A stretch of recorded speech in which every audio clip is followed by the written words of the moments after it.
So here's the problem. You're given a function from A to B. You have an equivalence class on A. You let A mod the equivalence relation be the set of equivalence classes. Given equivalence class C, we define f bar of C to be little f of A for some element in the equivalence class. Which element? Any of them. The question is f bar a function?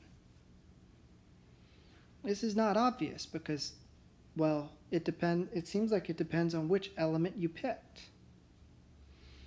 And there are cases where we want to show that this is true. And we call this showing that the function f bar is well defined.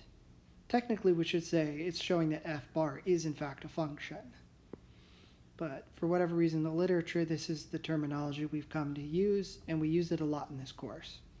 So whenever you see this question, next we show such and such function is well defined, it's always because we're talking about this setup.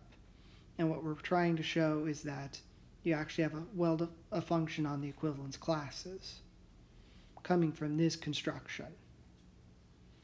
What does it mean to be a function? Well, you have to have a domain. Clearly the domain is the set of equivalence classes. You have to have a codomain, which based on this rule is B itself. And what's the last feature? For every equivalence class, there has to be a unique element in B with f of x equal to y. The fact that there exists a y value is clear because every equivalence class has at least one element in it. The question is whether or not there's exactly one y value, whether or not it passes the vertical line test. And here's the smallest workable counterexample. Suppose A consists of these two elements, 1 and 2, and B consists of these two elements, x and y, and my function f sends 1 to x and 2 to y. Consider the equivalence relation where I decide that 1 and 2 are equivalent. Well, there's only one equivalence class, the equivalence class 1, 2. Under this equivalence relation, 1 and 2 are in the same equivalence class. If I look at f bar of this equivalence class, by my rule, I should be looking at f of 1, which is x.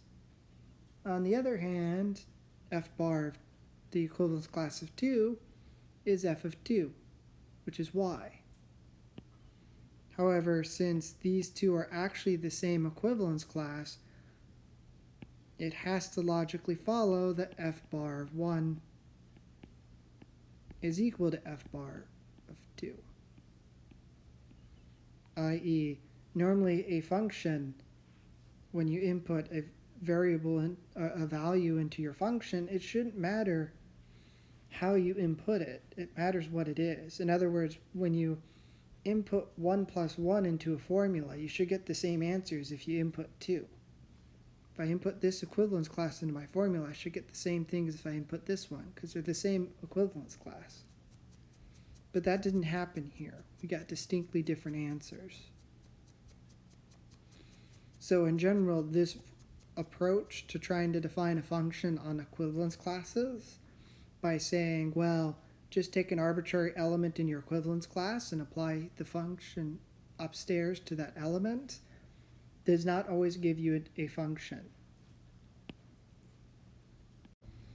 This does not always give you a function from the equivalence classes to B. And yet there are cases where we want to be able to do this construction. So we are interested in figuring out when this actually does happen. So it isn't always true, so we want to know when it is true. It's not clear why we need to know that now, but you will see it in future videos, and it pops up often enough throughout this course that it's worth a separate video.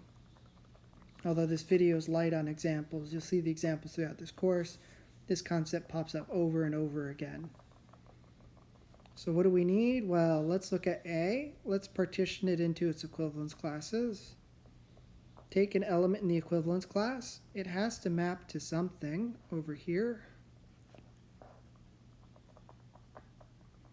Now let's take something else in the equivalence class. What has to be true?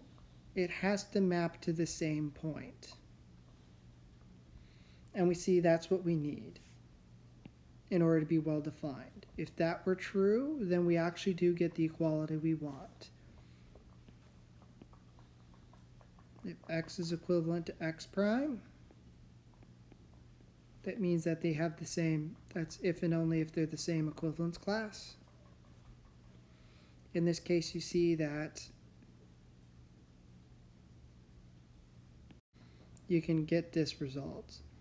F bar is a well-defined function if and only if you have this following equality. F of x is actually equal to f of x prime whenever x is related to x prime. Proof. First, suppose f bar is well defined. Now suppose x is related to x prime. Then they have the same equivalence class. We'll let y be f bar of this equivalence class. By definition, f bar of this equivalence class is f of x. So y equals f of x.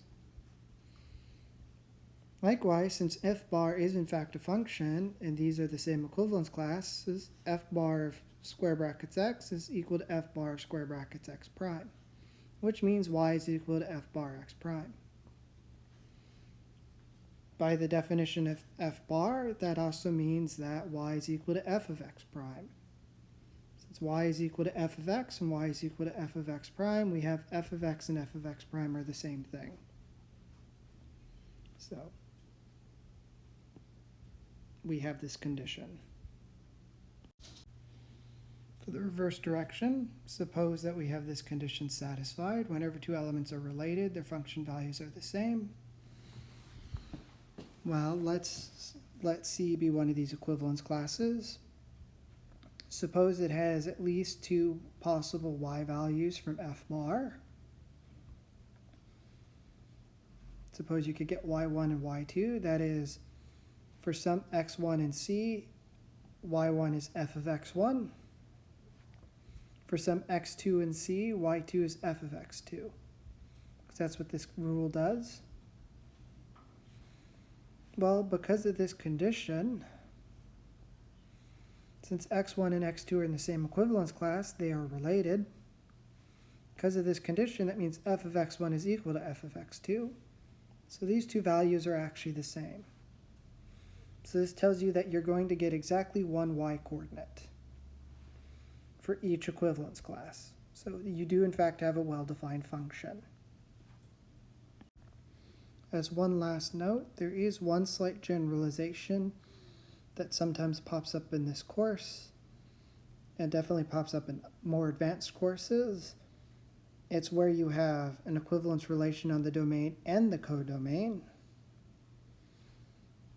and you define a function from the set of equivalence classes to the set of equivalence classes in the following manner.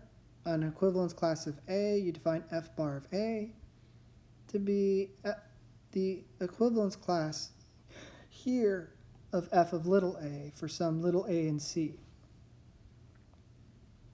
The same result ends up being true. The difference is now instead of equality, you have the equivalence relation. So the picture is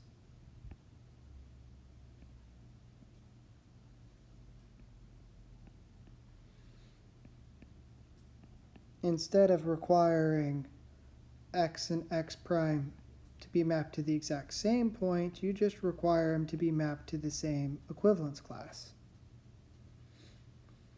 It seems like that'd be harder, but that's actually a more general statement and actually easier to prove. There are cases where without an equivalence relation on B, this f bar is not well defined, but it turns out there's some natural equivalence relation on B so that you do get a well-defined function.